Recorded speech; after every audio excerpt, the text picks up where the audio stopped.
everybody. It's Craig from Doc Sports, back with Doc's Daily, Thursday edition. Thursday, May 29th, 2025. And the boys they made it back from the Diamondbacks game. So we're going to get their feedback here in a little bit. They went to the Pirates Diamondbacks. And from the looks of the shot they sent me, they were basically sitting in the dugout. But we'll talk about that here in a second. But don't forget, we got a bunch of free plays for you today. Only 4 or 5 games in Major League Baseball. Got an NBA, NHL, a couple in the WNBA. So we're going to kind of hammer the board today, talk about a bunch of different things, and we'll talk about what you can get in on the weekends. But don't forget, Doc's Daily here every day, 1 o'clock Eastern Standard Time, 11 o'clock right on the weekends, Eastern Standard Time. So make sure you get in on that on Saturdays.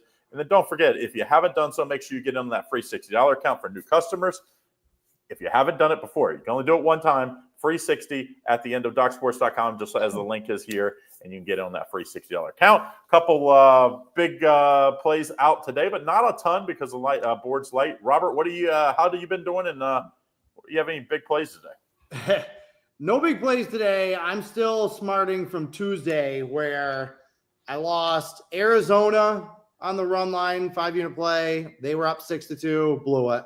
Yankees on the run line, up 3-0 with 2 outs in the 9th, blew it. Oh, God. 7-unit prop play on Carlos Rodon, under 4.5 hits. He goes 6 2/3 of an inning, 1 out away from cashing that ticket, gives up a goddamn hit. Rodon, the Yankees run line, and Arizona run line all blew up within like 50 minutes of what was going to be like a monster day. I was about to go like plus 1,800 baseball and like plus 1,200 props.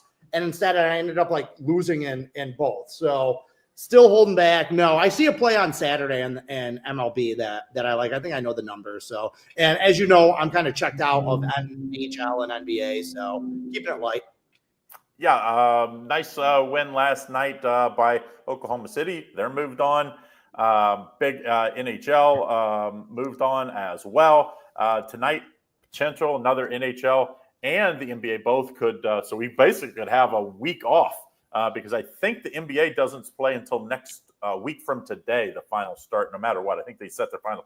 NHL, I do believe they moved the date depending on what. So I do think maybe we won't get a full week off. But Nick, what do you have tonight? And how did you survive the Arizona game?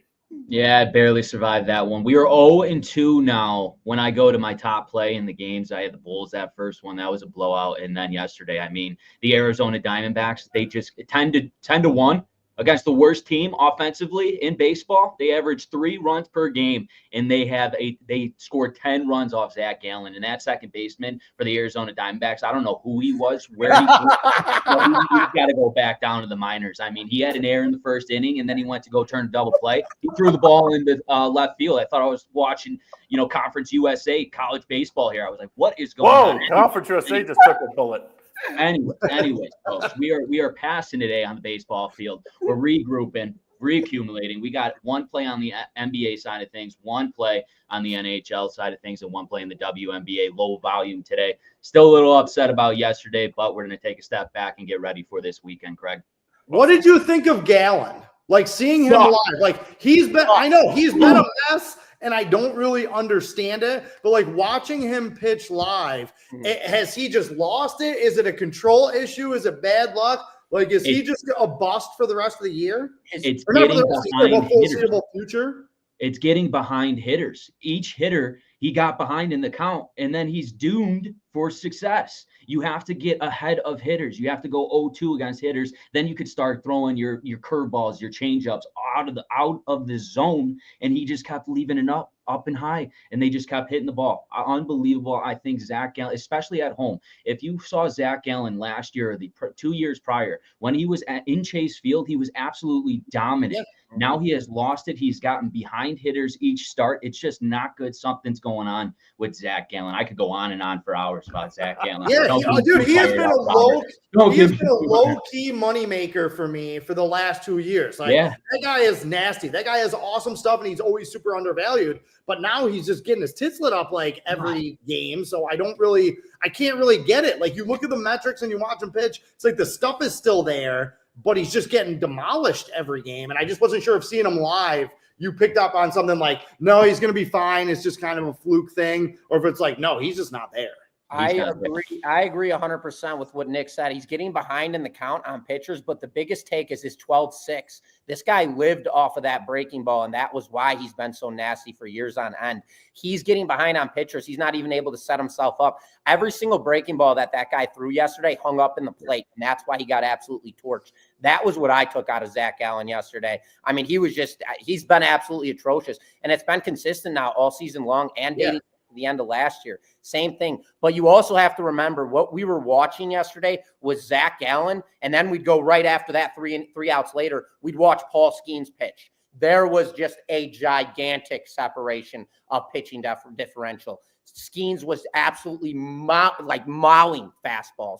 But you can't even see him. I mean, dude, his breaking balls were absolutely snapping. It just looked like a minor leaguer versus a big leaguer, and it was terrible. Wow. Whatever. Yeah, it wasn't even close. Skeens, on the other hand, I will tell you, real deal. This guy's no joke. You watch him in person, this guy just snaps the hell out of it. They're scared to hit him. Every single pitcher in the count, he gets ahead, or hitter in the count, he gets ahead of all of them because they want to see his fastball. They want to see what he's got. And it's always first pitch strike. Then you're down in the count, and then he eats you alive. Corners, breaking balls, whatever. But and that's the difference. That's what Zach Gallen's not doing. You look at the game yesterday. What Paul Skeens was doing, he was getting ahead of every hitter. He was either 2-0-2 or he was 1-2, and then he would finish him off, with not a fastball, a breaking ball, or changeup, getting these hitters off balance. And that's what you have to do to have success, especially at this big league level. They hit with 2 strikes. You have to have that put away stuff. You have to be ahead of hitters to keep those hitters off balance. And Zach Gallen just wasn't doing that yesterday. Yeah, because I didn't have a 7-unit play like you, but my top total was on the under in that game. So I was like, you know what you're going to get from Skeens. I thought Gallen was going to show up, like you mentioned, against one of the worst lineups in baseball. I'm like, man, this guy is not only due, but this is set up perfect. They pissed away the game that I mentioned the night before where they didn't just not cover the run line. They blew that outright. I'm like, okay, Pittsburgh isn't going to blow up for 7 or 8 runs again. Oh, no, they didn't. They blew up for 10. So, well, they scored 17 runs in 10 innings? 17 runs in the last 10 or 11 innings, Pittsburgh. Hey, boys, we talked about yesterday that we said Skeens is top 3-4 pitcher in baseball. I said maybe top pitcher in baseball. After watching him live, what do you think? He's top 3. I'm not going to change my opinion, but I'm definitely not going to put him in front of Tarek Skubal. I'm not going to put him in front of Skubal. No way. Yeah. Lenny's so happy right now. I got an emotional attachment to Tarek Skubal, so I'm a little biased on Tarek. So I got to ride with my boy. Terry's still the guy to beat. I think he's proven it last year. And obviously Paul Skeens, he just came up. We'll see. Obviously he's great, but he still needs to be in the league a little bit longer to be the best pitcher in baseball, I think. Griffin, what do you have? Any top plays today? No top plays today, Craig. I said this yesterday. I'm not going to be releasing any top plays until next month. I got absolutely smoked down for about 3 weeks where I just went absolutely to hell. Right now, though, I'm hot right now. I will say I've heated up across all sports. I'm 9-3 in my last 12 NHL playoff plays for over $2,200 profit. 6-2 in my last 8 NBA plays for up nearly $1,400 profit. I'm 3-2 in my last 5 MLB cards. I went into yesterday actually 9-3 in my last 12 MLB cards. I got cleaned up but I got cleaned up yesterday. I did get swept. I was on the D-backs as well on a 2-unit, as well as I had a couple totals plays, and those all got shelled. So I'm back in action today, and 10-5 in props. Long-term 51-28 on plays graded 4.0 for 7,600 profit. Today, 4-unit prop play, 2 plays on the MLB Diamond, 4-unit NBA side, side, and then 4-unit NHL total goes out tonight, Craig. All right, so there you have it. I do have I have a big play today, 7 units in the NBA, but not much else. I have a little play, small 2-unit play in NHL, 3-unit play in a player prop, an NBA player prop. I kind of like a little more than 3 units, but I'm just worried because these series have kind of got away some of these props, including yesterday, these big blowouts where, these guys don't play in the fourth quarter. So it's very tough. I think someone said they liked SGA yesterday over the points. I can't believe he went over the points and he did basically play the last, 10, 11 minutes of that game. But anyway, let's talk NBA to start us off here. Since I have a top play in this, I'm going to leave this to you boys to kind of break down. Knicks, the line came out at 6, went to 4, 5.5, 5. I think it's at 4.5 now. The line's definitely coming down. big high-scoring game last time. Robert, what do you feel like? Kind of like this yin and yang. Knicks have to win this one, obviously. I mean, everybody's still pulling for him, right? Like even with this number, it's like they're trying to wish it into existence that the Knicks could advance when it's just obvious that Indiana is just the better team. I mean, the numbers don't lie. You look at when Jalen Brunson and Karl Anthony Towns, arguably New York's two best players, are on the court. They've been outscored by almost 30 points. Like their plus minus is around -30.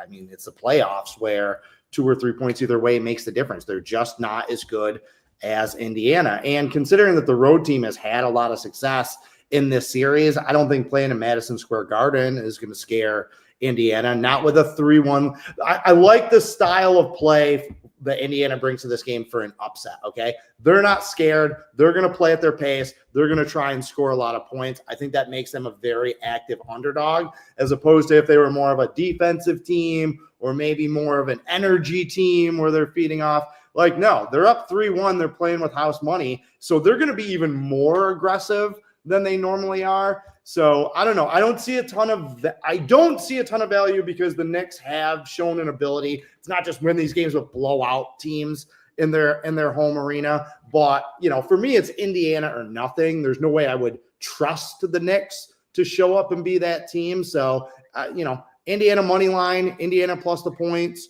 That would be the only way I would play it. But, you know, I don't have a bet in this game, and I won't have a bet in this game. Robert, have you ever seen an NBA playoffs? Usually if you win and they've dominated the boards, if you dominate the boards, usually you win the games and you usually cover.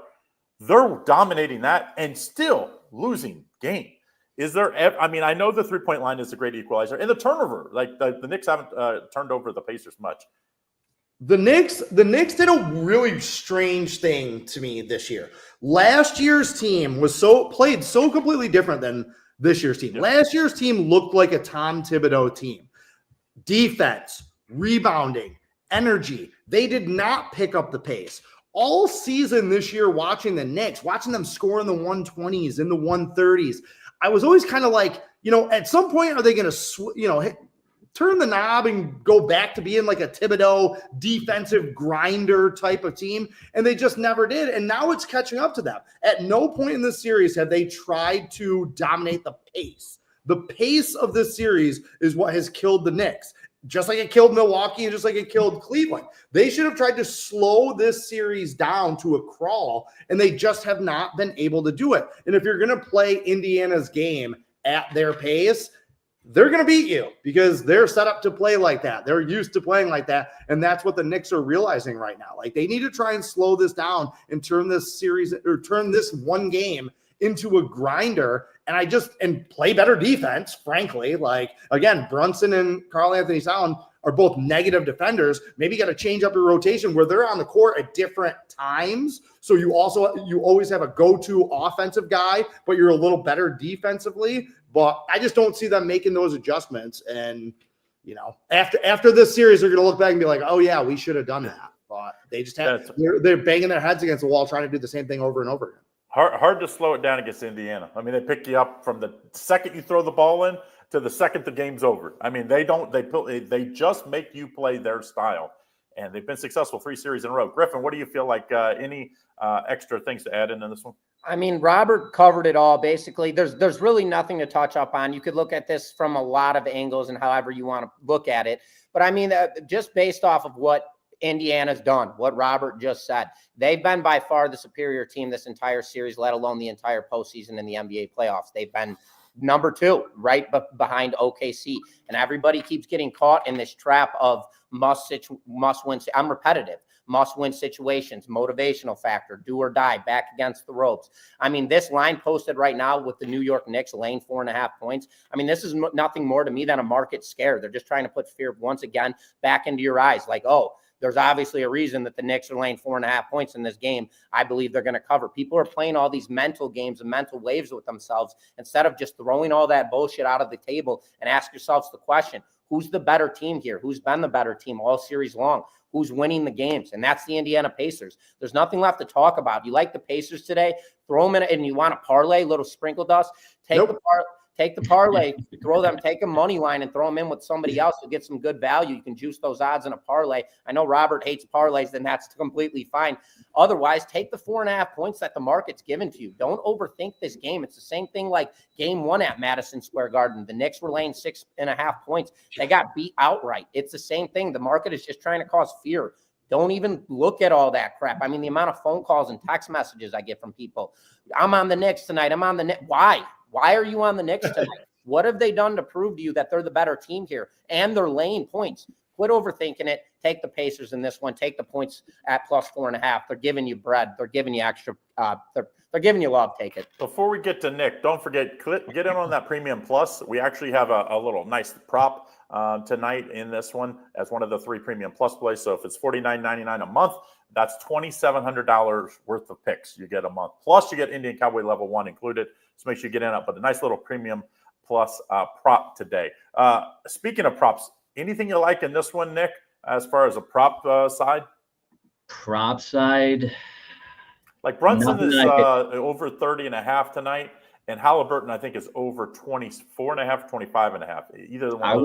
I would take Brunson's points, and just because that's all they got. I mean, Brunson's got to step up in this game tonight. It's a must-win game, and everybody knows that. The line, just like Robert and Griffin said, you see this line, it's a must-win game. The public's going to take and lay the points with the Knicks. But listen, like Griff said, like Robert said, the Indiana Pacers this whole series has been the much better team. They're way more in-depth. They play harder defense. I would look for Brunson's over those points because I do think he has to step up and take over this game, or else there's no chance for these New York Knicks. I'm on the Pacers plus 4. I gave you guys my 2-unit play. There it is. Don't overthink this play whatsoever. I think the Indiana Pacers get it done, and we see them play the OKC Thunder in the finals. Talking about props, there was one number that did jump out at me. I'd like to get your guys' opinion on. Like Tyrese Halliburton's PAR number was only 36.5. That seems low. No, like I know he had the phenomenal triple-double. You don't want to overreact to one big game and assume that he is gonna, he's gonna do that again. He's gonna repeat that feat. But 36.5 for a guy that has the ball in his hands as much as he does, that just seems a little bit low, doesn't it?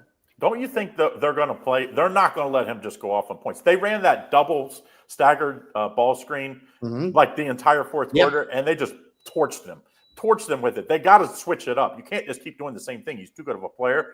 I like his over assist out of the points, rebounds, or assists today. I like his assist 9.5. He's went over in all but I think one game, and I think they're going to make him be a passer tonight. I know they're good 3-point shooters, but hey, if you let him just go one-on-one against Brunson, which ends up what they're trying to get him to switch on to Brunson, it's over. This series is over. You have to get the ball out of his hands. I think they'll probably double that screen a little more, or they got to play over the top of it so you don't have to switch like they've been doing against Brunson. Nembhard and them have done a great job against Brunson. I was just gonna say Nembhard's points is only 10.5. So if you think that they're just gonna throw the kitchen sink at Halliburton, he's a guy who might clean up with some extra open shots. Yeah, I think if you let him get 27 points and then you let him, he got a triple-double. He gets a triple-double. They win. So you have to make him kind of one-dimensional, as they say. And I think tonight you can't let him score because when he scores, he just gets everybody going. And it's a fun team to watch. I will say that. But right now, just minus 750 is Oklahoma City to win the championship this year. Right now, the Pacers are plus 650 and the Knicks are plus 2,400. So that's crazy. I don't think I've ever seen this big a favorite at this point of the season. Jack, just talking about Josh Hart and his points, rebounds, and assists. I think that number is a little too high. I'm seeing 22.5, 23.5 at each of them. He has gone back to the bench trying to become that super sub role. You're going to get a max effort out of him, but I don't know if you can count on him for double-digit points. His points number is set at 9.5. I just don't know if I see him going. He's good for 8 rebounds. Yeah. Like just pencil that in. But then he's going to have to add 2 or 3 assists, 12 or 14 points. I just don't know. Like I said, I haven't seen any adjustments out of the Knicks to make me think that they're going to go away from Brunson, Karl Anthony Towns, those Mikal Bridges, those kind of core guys. And Josh Hart just has not been the type of X factor in this year's playoffs as he was in last year's playoffs. So no, it's an under or no play for me. I don't love it either way. I love watching him play, though. I will say that. He can be a play on my team any day. Oh, dude. I love his rebounding. His rebounding, really, he is what they need tonight. He needs to get like 15 rebounds. And a lot of them are offensive rebounds where he gets them the second chance. Because if the Knicks play their best basketball and the Pacers play their best basketball, we've seen it. The Pacers are better. So they need something extra. And I think he could be the guy that gives them to them on the offensive rebounding. I mean, he's going to have to get you like 7-8 offensive rebounds tonight. If he gets that, then he'll probably hit the PRA. Well, not for nothing either, but like you look at Oklahoma City and Indiana that are both going to the finals, and you look at SGA and Halliburton, they're getting a lot of love, as they should, for being two rising stars. But one thing that both of those teams have in common too is they have a designated defensive stopper. Like when you have Lou Dort that you can just put on the other team's best player and be like, okay, he's not going to shut him down, but he's going to harass the hell out of them and make it difficult. And then you look at the Indiana that they have Aaron Nesmith, who is defending point guards and big men. Like he switches a lot. He is a very valuable piece of that. The Knicks don't have that guy. They don't have that guy that they can throw at Halliburton and just hope that he at least makes him work for his points and stuff. And right now that looks like that, that's one of the differences in the series. Well, both teams have the same thing. They want to make Halliburton guard Brunson, and they want Brunson to guard Halliburton. They just keep running screens. But you know what the Pacers do? They fight over top. They do not have to switch. What's his name? Nesmith is like the best. I mean, going over top, usually you get fouls because you just, you push them off and they call foul. They've let him do that all series long. If they continue to let the refs let that happen, let him be physical over top, I don't see how the Pacers lose this game. That's really he's been so physical and has been able to stay on Brunson. And Brunson's still playing great. Don't get me wrong. Oh, yeah. But he's got to work for it, right? He's got to work for it. And in this game tonight, too, especially if they fall behind, this is where you see like the Knicks, their starters' minutes throughout the playoffs are something ridiculous. Like they played 400 more minutes or something like that than Indiana. So Indiana's up 3-1. They're fresher. They're playing with more confidence. I don't see it for the Knicks. How about Major League Baseball, boys? We don't have a lot today. We do have a doubleheader, and I think, 4 other games. So I think there's some nice little matchups here, but not a lot to bet on. Nick, why don't you start us off? What do you like here as MLB free play? Yeah, let's look at the Washington Nationals and that Seattle Mariners. We got Mackenzie Gore on the mound. He's been their most reliable starter here the last 3 years. He's 2-5 with an ERA sitting at a 3.47 here. He does have 93 strikeouts already. I believe he's leading the major league in strikeouts right now in 21 walks. Absolutely phenomenal. He's got great stuff, but he'll be matched up here against Hancock. He's 2-2 on the season. He too has a higher end of an ERA, just under 6, sitting at a 5.95 here. But this Nationals team, they're 7-3 in their last 10 games, but the Seattle Mariners just lost to these Nationals 9-0. I know that Mackenzie Gore is on the mound, and typically when he's on the mound, their offensive run production usually isn't there. I don't know what it is, but every time he gets on the mound, it just seems that the Nationals can't score in bunches here. I like the Seattle Mariners in this game to bounce back, especially after getting whooped 9-0. I like the Seattle Mariners here at home tonight, Craig. Yeah, Seattle had that stretch. It was about a month ago where they were unbelievable. It was a big, long road trip. They did really well. Then they came home, stayed hot for a little while. Then since then, been about 500. They're just kind of up and back. The odds kind of scared me to death because I thought they'd be like minus 140, minus 150. So when I do like Gore. I've made some money on him this year betting with him. It just scares me because I thought it should probably be a little more. Griffin, what do you think MLB free play today? Yeah, Craig, I'm looking at this game right now. We got the Tampa Bay Rays rolling into Houston to play the Astros. We've got a total sitting currently at 8.5. And then going right to the pitching matchup, Shane Baz gets the start for Tampa Bay. He's got a 4-3 record, 54.2 innings of work, a 1.39 whip, 52 strikeouts and 22 walks. Solid strikeout to walk diversification. But here's the kicker. He's got a high 4.94 ERA. And then you shift down to the other side of the card, and you've got Brian Gusto getting the start for Houston. This is his first outing against the Tampa Bay Rays in his career. He's got good numbers. He's got a 3-2 record, 35.1 innings of work, a 1.53 whip. Very solid 38 strikeouts and 16 walks. That's a dominant strikeout to walk diversification. But he's got a high posted 4.59 ERA. You look at this matchup right now, and the current total is sitting at 8.5 runs. Right now, the Rays are currently 19th in baseball when it comes to offensive runs per game. And then you have the Astros 16th in baseball, averaging just 4.2 runs a game. This game to me is an automatic trap incentive. You can look at this right now and automatically everybody's going to be bleeding over, punch that over. Both of these pitchers give up a lot of runs. Shane Baz has actually dealt with Houston 2 times in his career, 3 times in his career. He's got about 11 innings of work and a solid 3.24 ERA flat across them. So he's dealt with them and he knows what to expect. Ryan Gusto does get his first start. That isn't necessarily a liability in my eyes because this guy has shown dominance due to his strikeout to walk diversification. I would go ahead and drill the under in this matchup. Everybody is going to be predicting there's going to be a lot of runs scored. We have 2 pitchers with high ERAs. We have a flatline balanced total sitting at 8.5. It just seems too high for me. I'd flip the script on them and I take the under in this matchup at 8.5 runs, Craig. You know what? I was just telling Lenny before we logged in, I said, I was on Tampa Bay early and they were not good. Then now I've missed this hot streak because I'm like, they're just not a good team. Can't time these bastards. 7-3 the last 10 games. Baz is better than his ERA suggests. I will say that. That's the word. I was kind of thinking first 5 inning Tampa Bay. Maybe the Astros get to the bullpen, but I kind of like Baz and them to kind of keep this close early and maybe pull out that first 5 innings for us. Robert, any free play for us today?